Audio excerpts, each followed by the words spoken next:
So Jane, you've got a family to feed. What's the sort of favourite dishes that you do? At the moment, I've got basic staple. My two children seem to always eat tuna and rice, and it'd be nice to introduce them to a bit more variety. And new textures and flavours, I guess. That's right. Yeah.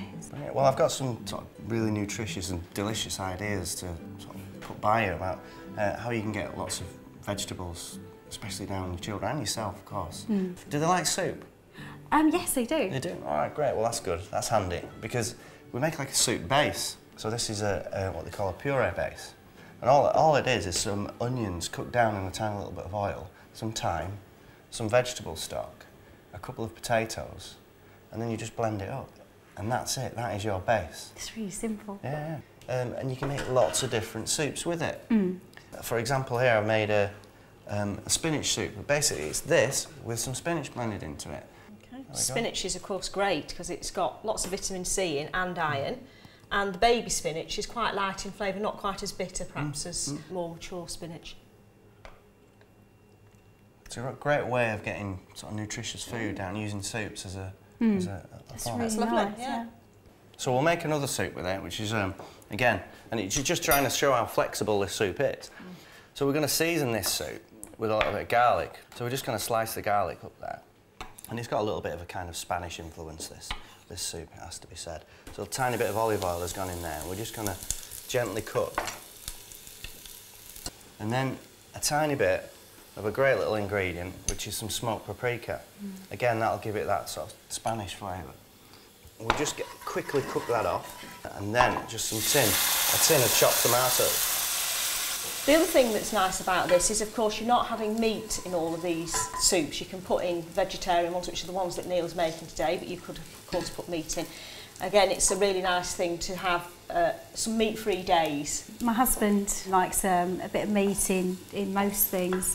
If we're cooking things like peppers, roasted vegetables, he'll ask for chicken.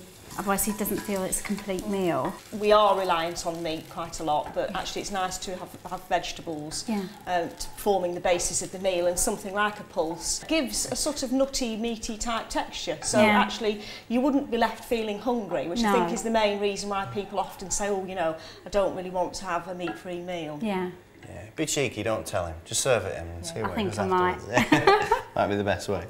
We've got our sort of tomato, our paprika, our garlic in there, and one other little ingredient, which is a few chickpeas, but you could add some beans in there, some flageolet beans, some cannellini beans, things like that all work really well. While we're looking at foods that are really good for you, I think a nice thing is to think about substitutes like sweet potato instead of potato, lovely colour, children like it, celeriac instead of potato again. My youngest daughter doesn't like potatoes, so it'd be good to have the alternative as well.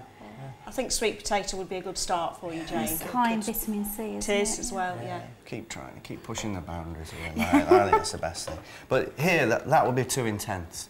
So what we do now is add 2 or 3 ladles of our base soup. There we go. And then give them a stir. And then you've got a completely, see, from there we've got 2 completely different soups. And all I'm going to do is finish it with a little bit of parsley on top and a little salt and pepper, and so we've just got a little bit of flat parsley, which we chop in there. A bit of coriander would do, you know, a bit of coriander would work really well. Some chives, something like that. We're just going to sprinkle that in. And here we've got a soup, and how quick was that? Do you want a little try? Yeah. Okay. You can see how completely different the soups are from the same base. That's really nice, Neil. Really good. It's good. It's lovely. That paprika comes through quite strong. So we give that a try? I will do. Good idea? Yeah. As a base for the week, you can have all these different dishes. Lots of inspiration there.